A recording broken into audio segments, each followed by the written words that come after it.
काही माणसं पैशांना खूप महत्त्व देतात, कंजूसी करतात, कुटुंबाच्या इच्छा व गरजा हव्या तशा पूर्ण करत नाहीत.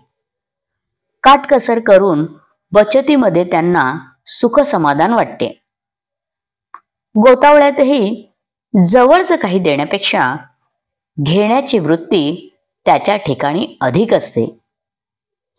अशा कंजूस बापाची व्यक्तिरेखा या कवितेत साकार होते.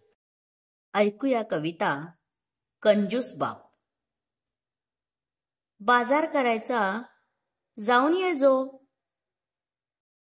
काय आणायचं आणजो, 500 रुपये नेजो. बापानं सांगलं, आईनं म्हटलं, तेवढ्यात होत नाही आता.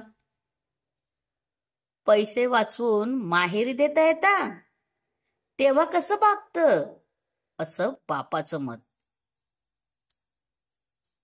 बापाने आईला चोर ठरवले, मनातले बोल मनात गिळले, तोंडातले शब्द तोंडात विरघळले. येताना आणेल म्हणून आईला टाळले. संध्याकाळी बापाने बाजार आणला. आईने नजर टाकून डोळे भरून पाहिला. पिशवीचा कोपरा लय रिकामा दिसला. एवढाच का, आईनं विचारलं, तर बाप फक्त बारीक हसला. झेडपीत जाऊन येतो जरा, तसा जाऊन येईल डीमार्टला. काय आणायचंय का तुला, बापाने विचारले. आईने मुख गिळले. कितीही करून दिली यादी, तरी अनेकदा सामान कटच केले. म्हणे, काय तर इतके पैसे वाचवले. पोरांना काजू बदाम सांगितले तर खारी बिस्किट आणले. त्यांचे पोट बिघडाले. आईला ताप आला. उठायला उशीर झाला. काय झालं आता, बाप म्हणाला. अंगाला हात लावला तर चटका लागला. खाता पिता कसे काय रोग होता. आईने डोळे मिटले. बापाने खिशाकडे पाहिले. मेडिकलवर जाऊन औषध आणले. दिवाळी सण मोठा, नाही आनंदाला तोटा. खरेदीच्या घाई गडबडीत बाप झाला लोटा. दिवाळी सण मोठा, नाही आनंदाला तोटा. खरेदीच्या घाई गडबडीत बाप झाला लोटा. शॉपिंगला जायचं म्हणे, तयारी करा. कपडे घेताना बिलावरच नजरा. किंमत जास्त म्हणून चांगलं नाही म्हणे.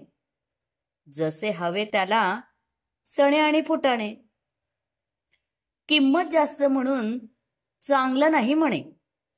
जसे हवे त्याला चणे आणि फुटाणे.